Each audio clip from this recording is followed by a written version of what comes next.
Dios ha sido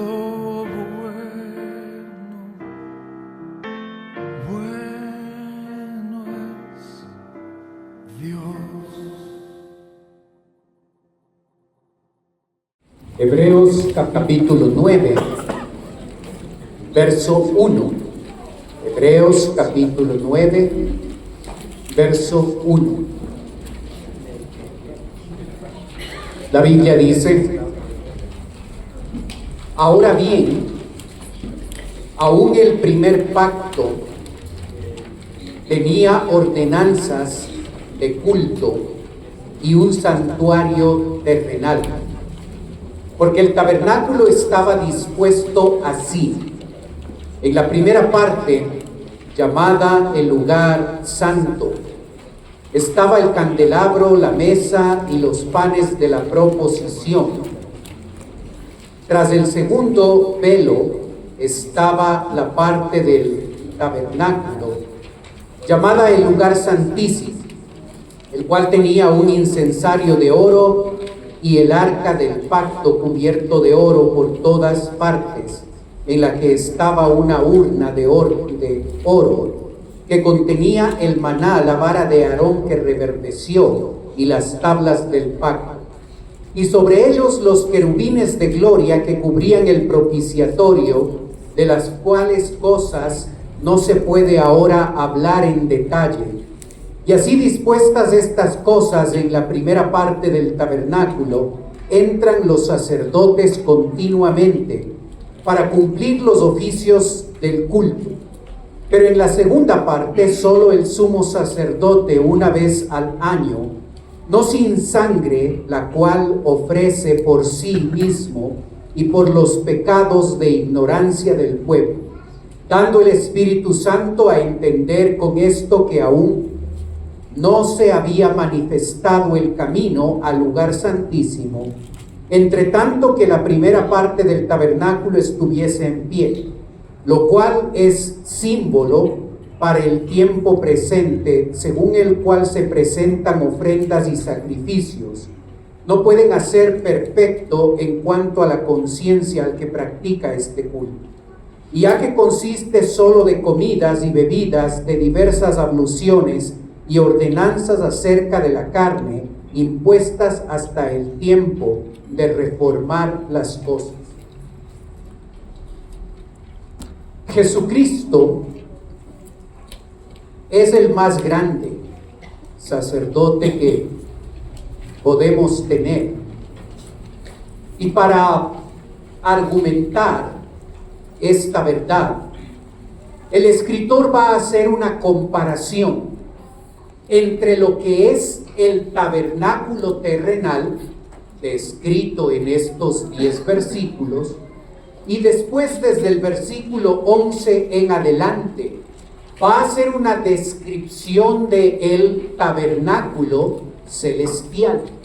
Así es que entender las características y los detalles del tabernáculo terrenal nos va a ayudar a nosotros a poder hacer una comparación con el tabernáculo celestial, tema que vamos a hablar el próximo domingo, ver las diferencias y observar por qué el santuario celestial, donde ministra Jesucristo, es más grande, es más significativo e implica mejores promesas y mejores detalles en beneficio de nosotros.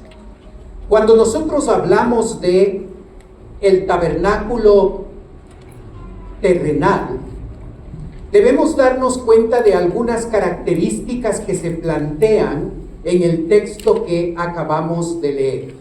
El versículo 1 nuevamente dice: ahora bien, aún el primer pacto tenía ordenanzas de culto y un santuario terrenal.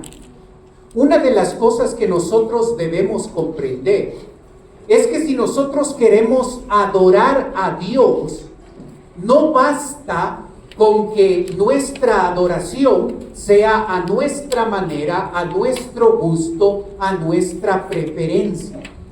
aún en el santuario terrenal, una tienda de campaña que tenía 10 metros de largo por 5 metros de ancho. Imagine este cuarto, el tabernáculo celestial. Ese estaba en el centro de todo, del sitio donde estaban alrededor de ese tabernáculo, estaban las 12 tribus de Israel. El tabernáculo era el centro de adoración. Los judíos podían adorar a Dios a través de ese tabernáculo y no lo hacían a su gusto y a su preferencia, lo hacían de acuerdo a las ordenanzas, a las órdenes del culto.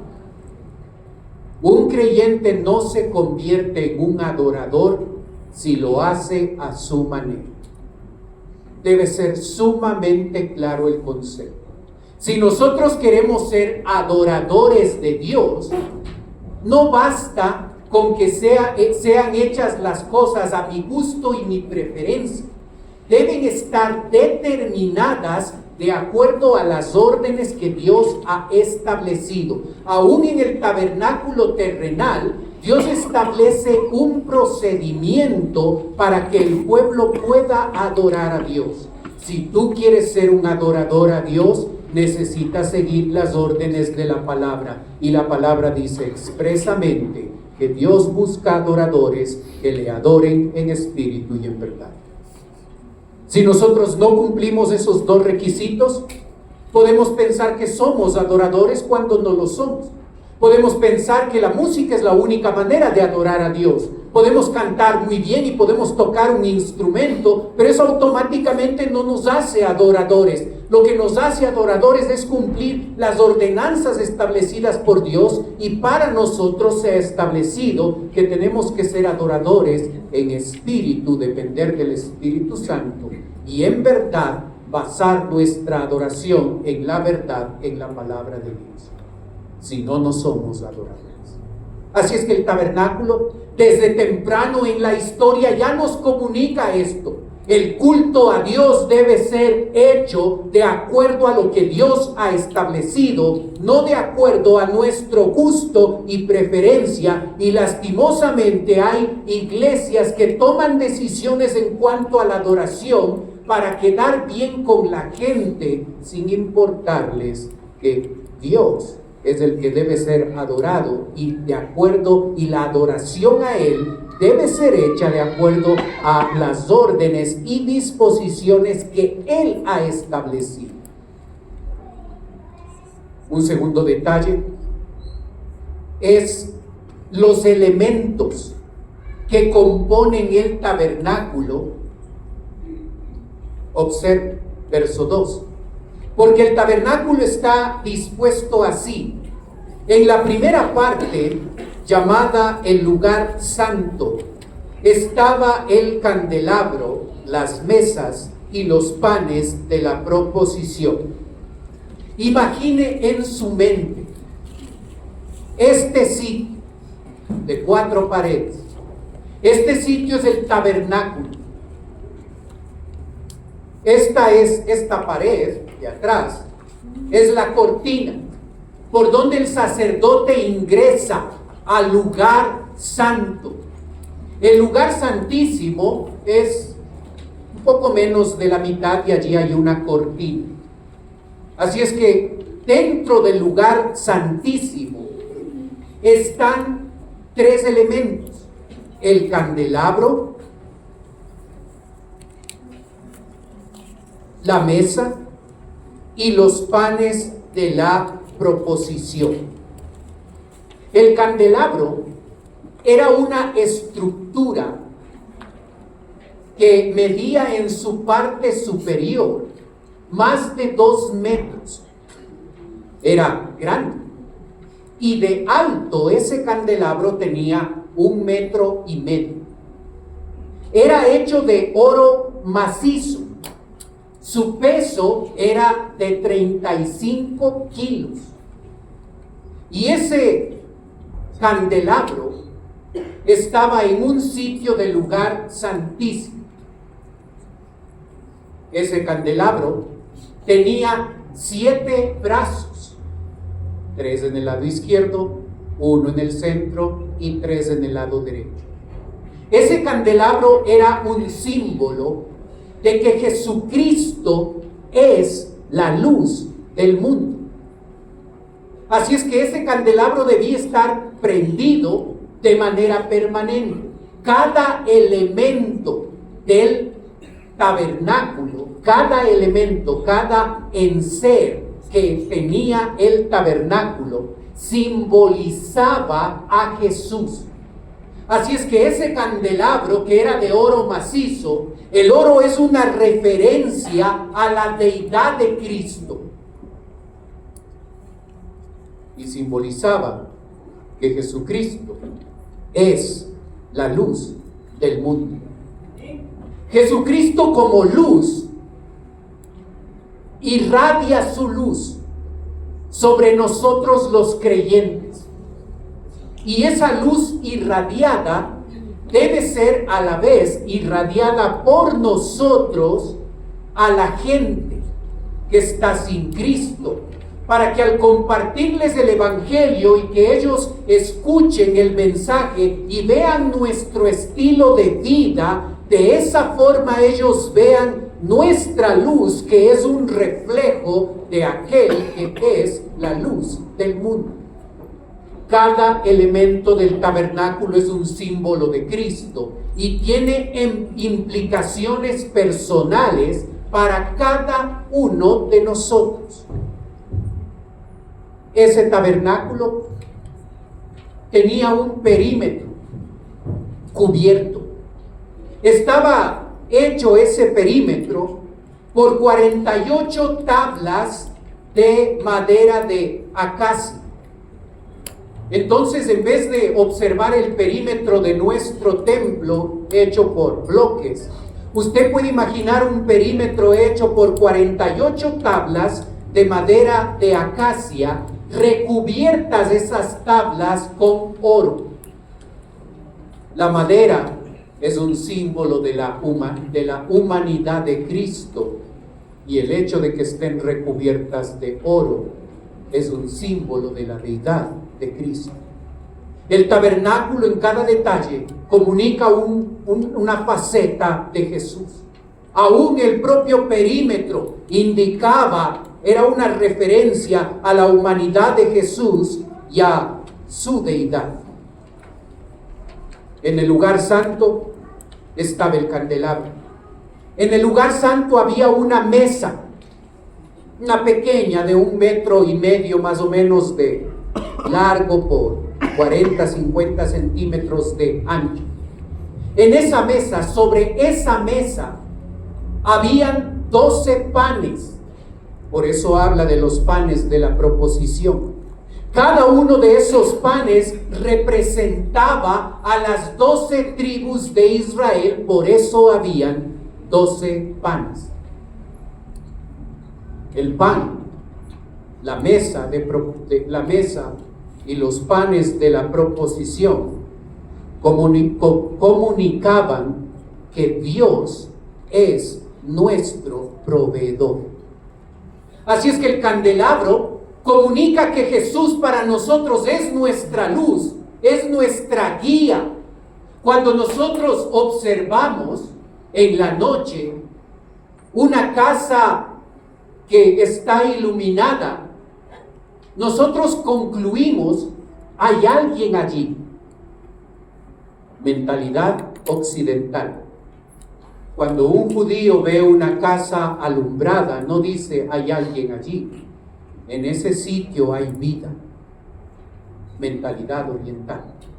Así es que cuando vemos el candelabro, Jesucristo es nuestra luz y Jesucristo es nuestra vida. Ese símbolo nos recuerda una verdad de la cual nosotros disfrutamos. La mesa de la proposición nos recuerda que Él es nuestro proveedor. Él es nuestra luz y Él es nuestro pan. En el lugar santo estaban estos elementos. El lugar santo y santísimo tenían un techo, no de cemento ni de esta estructura que nosotros vemos. La estructura de ese techo era hecha de cortinas, 4 cortinas. La cortina de más arriba, hecha de cuero de tejón, Éxodo 26, con el objetivo de proteger al santuario de las inclemencias del tiempo. Cada una de esas cortinas era hecha de manera diferente, con materiales distintos. La segunda cortina era hecha de cuero de carnero. Según Éxodo 26, el carnero se utilizaba para comunicar el concepto de consagración. La consagración de Jesucristo le llevó al compromiso de morir en la cruz de Calvario. Cada detalle del tabernáculo apunta a Cristo. La otra cortina era hecha de pelo de cabra. Y según Éxodo 26 y Números 28, la cabra indicaba el sacrificio diario de expiación. Jesucristo es nuestra expiación, nuestro perdón de pecados. Y la última cortina era hecha de lino fino con bordados de azul, púrpura y carmesí con figuras de querubines, según Éxodo 26. Y eso comunicaba la santidad y la belleza de Jesucristo. Así era el tabernáculo. El candelabro comunicaba que Él es la luz del mundo y que Él nos ha dado vida. Y la mesa y los panes de la proposición comunicaban el hecho de que Él es nuestro Dios proveedor. La otra parte del tabernáculo, la parte que se encontraba en el sitio de atrás de toda la estructura, estaba dividida por una cortina. Cuando nosotros leemos los evangelios, y los evangelios dicen que el velo del templo se rasgó de arriba abajo, se refieren a esa cortina que separaba el lugar santo del lugar santísimo. En el lugar santísimo estaba la presencia de Dios. El libro de Hebreos nos dice que esa cortina que impedía que el hombre tenga contacto con la presencia de Dios, ese velo es el propio Señor Jesucristo, quien llegó a romper la cortina de arriba abajo. Marcos dice que se hizo un hueco en la cortina para que ahora nosotros disfrutemos de una relación cercana con nuestro Dios. En el lugar santísimo, verso 3, tras el segundo velo estaba la parte del tabernáculo llamada el lugar santísimo, el cual tenía un incensario de oro y el arca del pacto, en la que estaba una urna, el maná, la vara de Aarón que reverdeció y las tablas del pacto sobre ella, los querubines de gloria que cubrían el propiciatorio. Usted puede imaginar dentro del lugar santísimo el arca del pacto. Era una caja pequeña de 1,22 m de largo por 40-50 centímetros de ancho. Esa caja era hecha de oro porque simbolizaba la deidad de Cristo. Esa caja tenía una tapa de oro macizo y encima de esa tapa estaban 2 figuras de 2 querubines. Los querubines son ángeles y tienen una jerarquía con distintos nombres. Los querubines en la Biblia siempre están asociados a la santidad de Dios, y es por eso que hay 2 querubines sobre esa tapa. Esa tapa es hecha de oro macizo, y esa tapa se llama el propiciatorio. Dentro de esa caja, dentro del arca, existían varios elementos.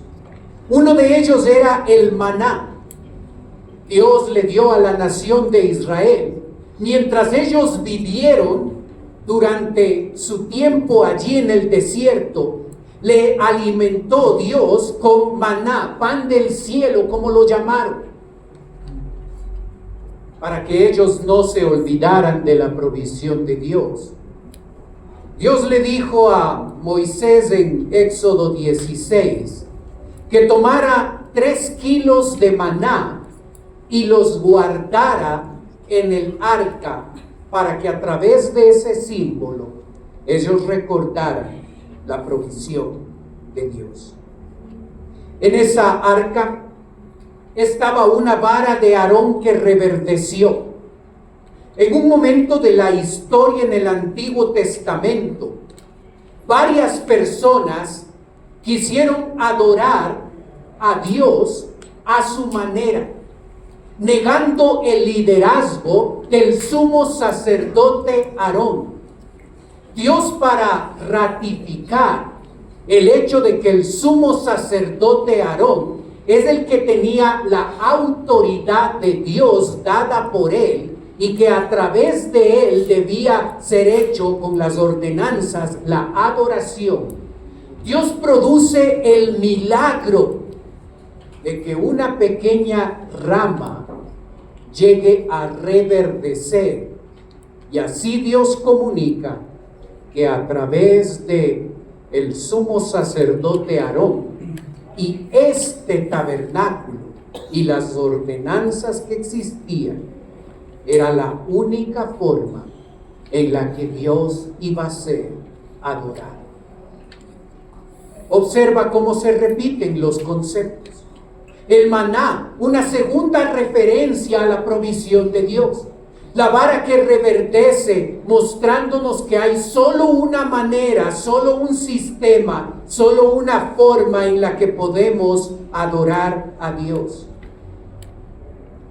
Y en esa arca están las 2 tablas con los 10 mandamientos, la instrucción de Dios para que la nación de Israel sepa cómo vivir y cómo proceder en su día a día, no solo en su relación con Dios, sino en su relación con el prójimo.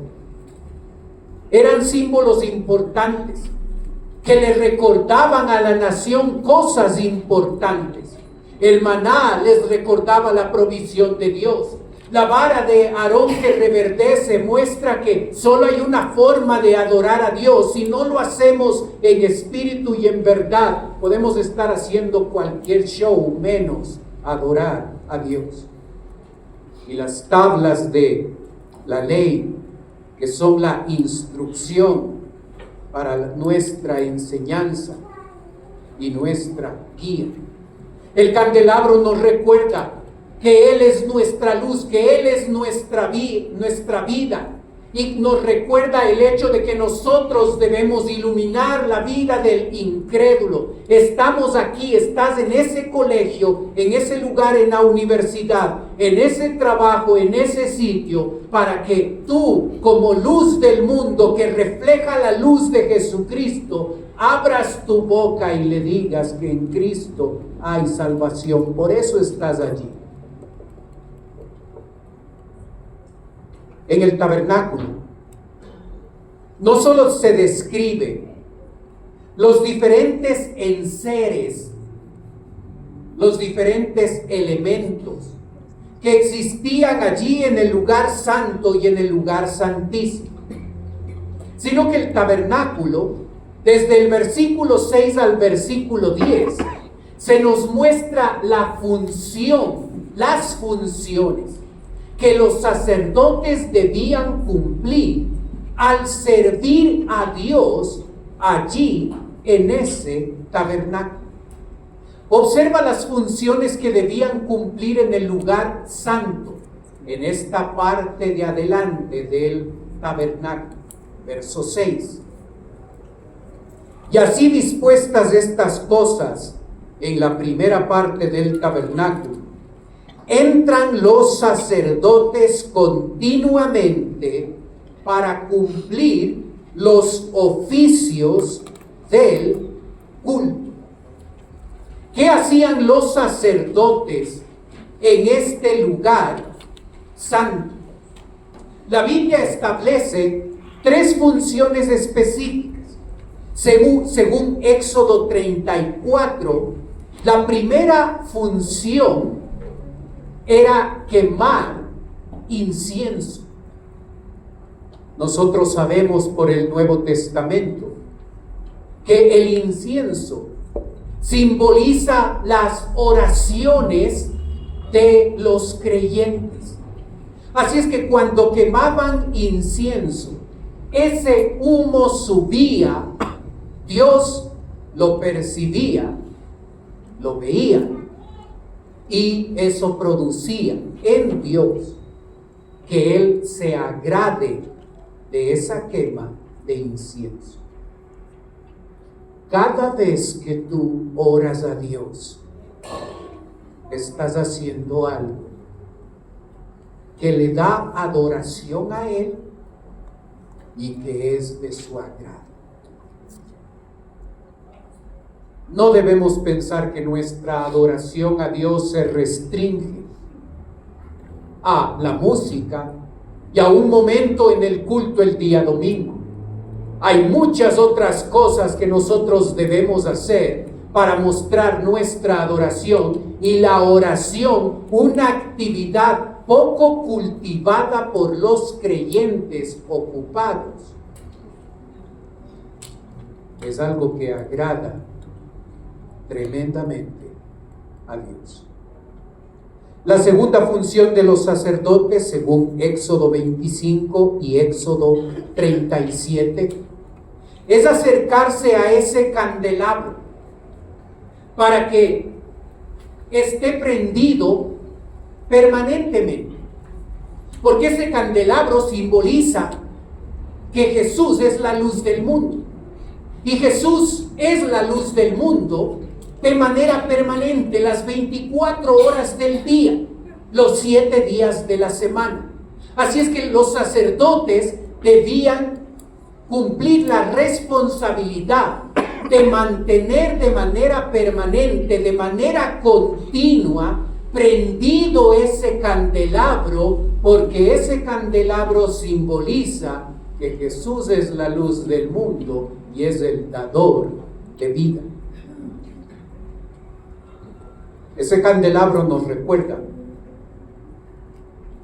que nuestra luz debe estar prendida de manera permanente. Nosotros no somos testimonio al incrédulo solo cuando estamos aquí reunidos, no solo cuando estamos en la iglesia. Nosotros somos luminarias, debemos ser luminarias de manera permanente. Cuando estamos en la oficina o en la escuela o en el colegio, debemos comportarnos, debemos vivir de tal forma que la luz que nos ha dado Jesús, que Él está reflejando a través de nosotros, llegue a impactar la vida del incrédulo. Somos cristianos no solo las 2 horas que estamos aquí, debemos serlo y debemos vivir como tales en todo momento. Especialmente, por supuesto, cuando estamos con gente que no conoce del Señor, porque ellos necesitan ver la luz de Jesús a través de nosotros. Esa luz es comunicada por nosotros, a través de nuestra boca, a través de nuestro comportamiento. según Mateo 5:16. ¿Observas? Así es que el sacerdote era responsable de mantener la luz prendida de manera permanente, y tú tienes la responsabilidad como sacerdote de Dios, hombres y mujeres, como sacerdotes de Dios, de mantener nuestra luz prendida, visible, vigente, para que comunique nuestra vida lo que el incrédulo necesita escuchar de nosotros todos los días. La tercera función de los sacerdotes, según Levítico 24, era la reposición semanal del pan que estaba sobre la mesa de la proposición. Esos 12 panes que estaban sobre la mesa, el día sábado se cocinaba nuevo pan y se reemplazaba esos 12 panes y se ponía pan recién hecho, 12 panes recién hechos en la mesa de la proposición. Esos 12 panes que habían sido sacados de la mesa servían para que las personas que trabajaban en el tabernáculo pudieran alimentarse con esos 12 panes. Los sacerdotes que trabajaban allí eran los que se comían ese pan. Porque Dios es provisión para aquellos que trabajamos para la iglesia. Pero al mismo tiempo, esos 12 panes nuevos, recién hechos, simbolizaban las 12 tribus de Israel, porque Dios también es provisión para el pueblo. La mesa de la proposición comunica el concepto de que Dios es proveedor para aquellos que trabajan en su obra y para aquellos que son el pueblo, son los creyentes. Él es el proveedor.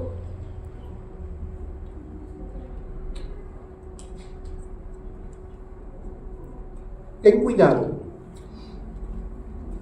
de que cuando te sientas a la mesa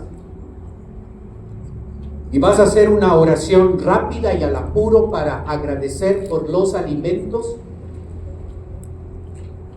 ten cuidado de que sea rápido, al apuro y sobre todo que haya perdido significado. Cuando tú le das gracias a Dios por el plato de comida que tienes al frente, estás reconociendo que Él es tu proveedor. La próxima vez que tienes un plato de comida frente a ti y vas a quejarte por el brócoli, la cebolla o la ensalada, no seas malagradecido con lo que Dios te ha dado. Y aprende a agradecer la provisión que Dios te ha dado en ese día. Amén. Amén.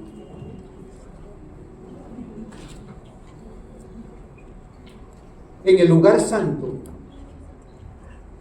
los sacerdotes quemaban el incienso, porque es grato a Dios escucharnos orar.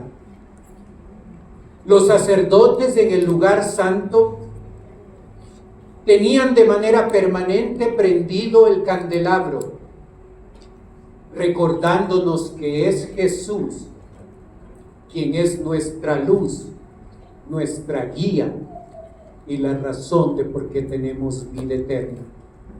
Y ese candelabro nos recuerda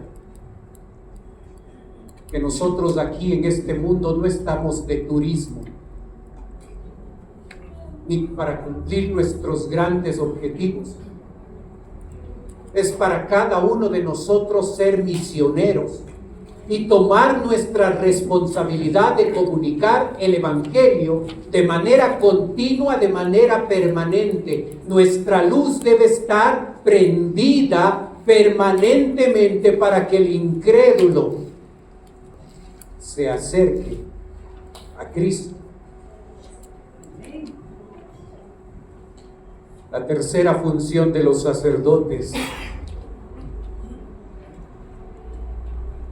era tener siempre pan en la mesa de la proposición, porque Dios siempre ha sido y es nuestro proveedor, aún en los momentos más difíciles de nuestra vida. Él ha sido y Él es nuestro proveedor. El servicio de los sacerdotes no se enfoca solamente en el lugar santo, sino también en el lugar santísimo. Y el verso 7 nos comunica eso. Nos dice, pero en la segunda parte, solo el sumo sacerdote, una vez al año, no sin sangre, la cual ofrece por sí mismo y por los pecados de ignorancia del pueblo. El trabajo, el servicio en el lugar santísimo era más restringido. Era algo que se realizaba solo una vez al año en el día de la expiación. La fiesta más importante para el judío, el día de la expiación, era no solo restringido en cuanto a trabajo, era restringido en cuanto a quién lo podía hacer. Solo el sumo sacerdote, y una vez al año y no sin sangre, él debía ingresar al lugar santísimo. Salía del lugar santo, donde estaba el sitio donde se realizaban los sacrificios, tomaba un poco de sangre de ese sacrificio, entraba al lugar santo, caminaba hacia el lugar santísimo, se acercaba a esa arca del pacto, se acercaba a esa tapa del arca del pacto hecha de oro macizo, y sobre esa tapa llamada propiciatorio ponía un poquito de sangre de ese sacrificio para que Dios le perdone los pecados de él, del sumo sacerdote y de su familia. Salía del lugar santísimo, salía del lugar santo, iba al sitio donde estaba el sacrificio, sacrificaban otro animal, tomaban de la sangre, entraba el sumo sacerdote por el lugar santo, iba al lugar santísimo, se acercaba nuevamente al propiciatorio, tomaba un poquito de esa sangre, la ponía sobre el propiciatorio y así obtenía perdón para los pecados del pueblo. Cristo es nuestra tapa, es nuestro propiciatorio. Su sangre perfecta fue depositada en el propiciatorio celestial para conseguir para nosotros salvación eterna, salvación perpetua.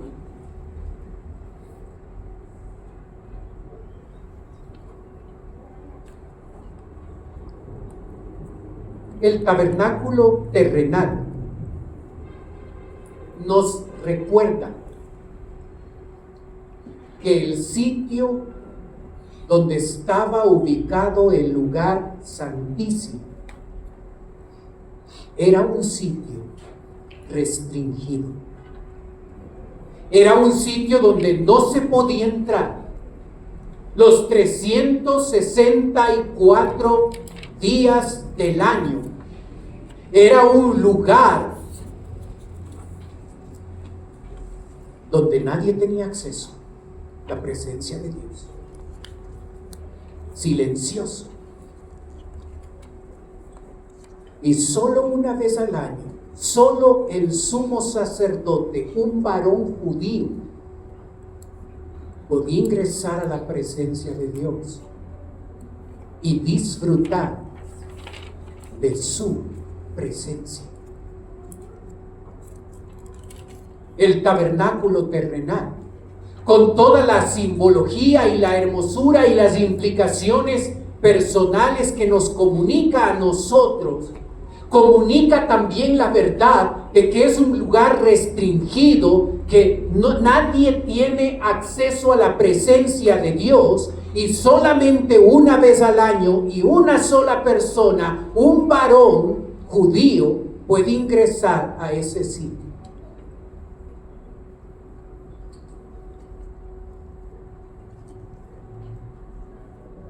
Verso 8.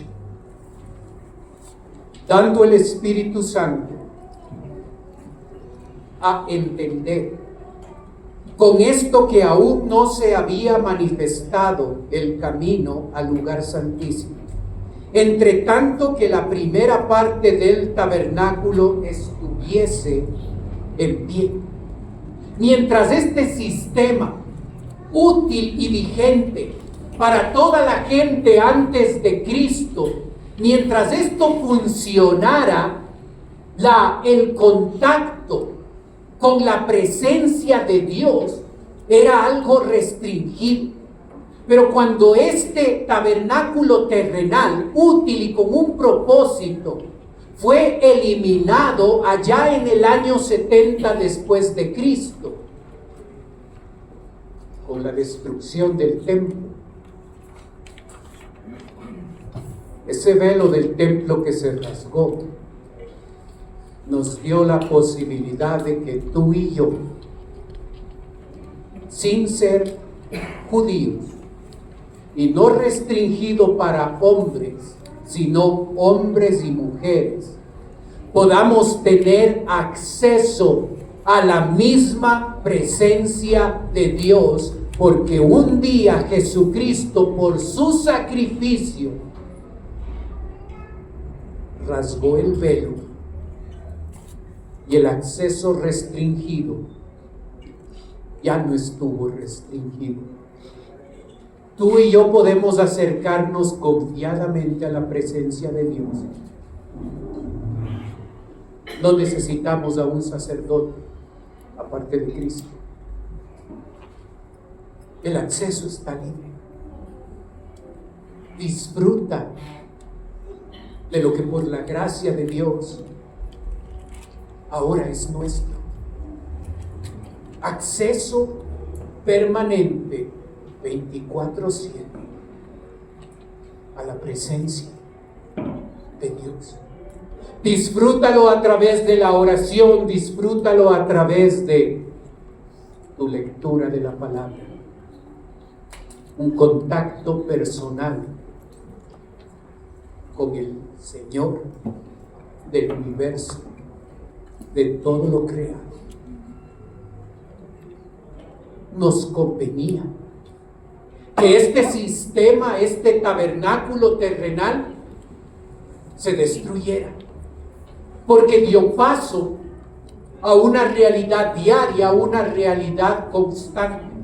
Los símbolos de ese tabernáculo todavía nos comunican verdades, privilegios y responsabilidades.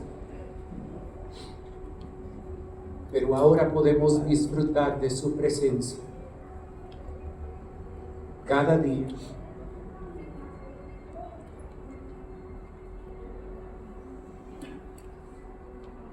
¿Estás muy ocupado para disfrutar de la presencia de Dios?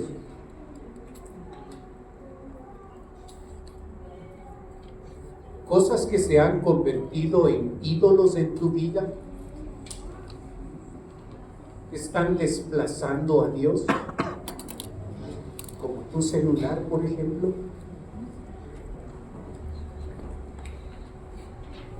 Actividades y metas personales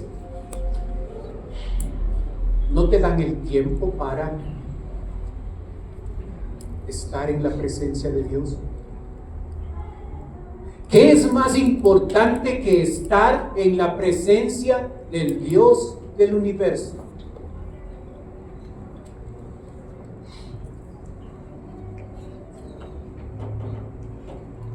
Deberíamos revisar nuestros ídolos y nuestras metas personales. Y no debería haber nada ni nadie que nos quite el privilegio diario de disfrutar de su presencia. ¿Imaginas a la gente ahí afuera del tabernáculo? A los judíos, más de 1 millón de personas que estaban fuera del tabernáculo y veían al sumo sacerdote entrar en el lugar santísimo una vez al año. ¿Podías imaginar que alguno de ellos diría: cuán privilegiado sería yo si yo podría ser sumo sacerdote y podría entrar, aunque sea una vez, en la presencia del Santo, Santo, Santo Dios?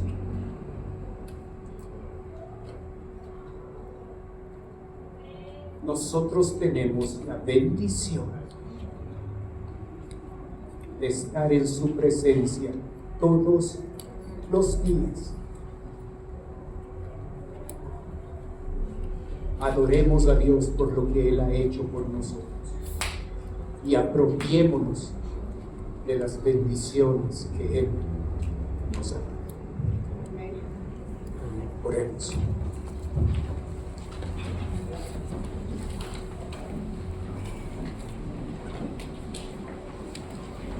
Padre Celestial, gracias por el privilegio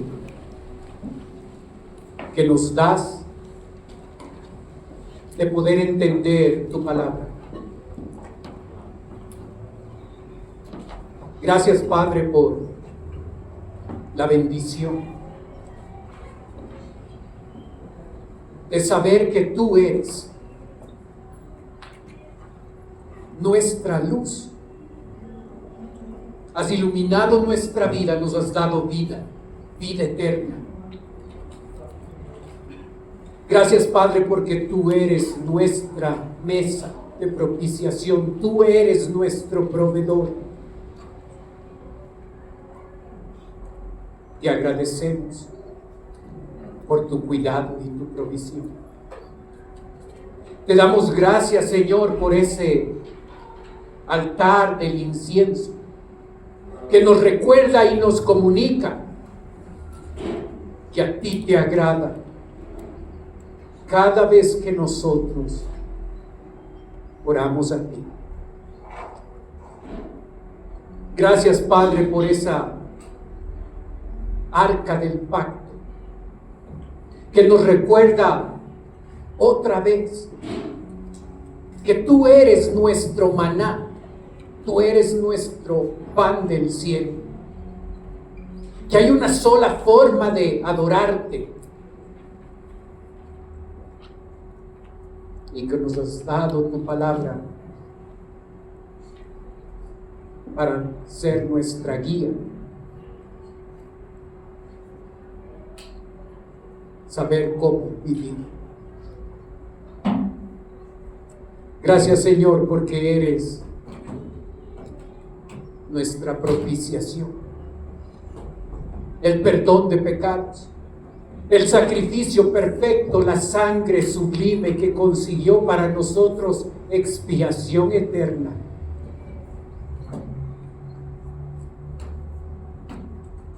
Gracias porque ese lugar restringido ahora ya no está restringido.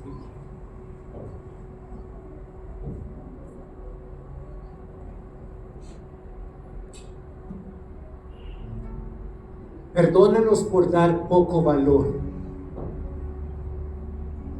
a las bendiciones y privilegios que nos has dado. Y estar tan ocupados para no disfrutar de tu presencia. Ayúdanos a tomar decisiones.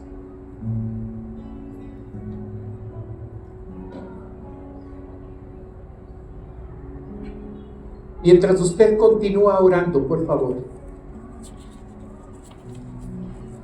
Puede ser que esta mañana nos está visitando alguien por primera vez. Si ese es su caso, y usted quiere permitirme orar por usted, mientras los demás tienen sus ojos cerrados, usted puede levantar su mano. Y con eso me está diciendo: pastor, vengo por primera vez, ore por mí. ¿Hay alguien así con nosotros esta mañana?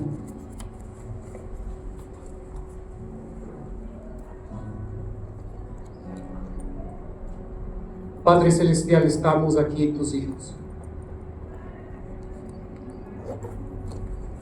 Gracias por las bendiciones y privilegios que nos has dado. Te pedimos, Señor, que tú puedas ayudarnos a poder aprovechar y disfrutar lo que tú has hecho. Oramos, Señor, en el nombre de Cristo Jesús. Amén. Dios ha sido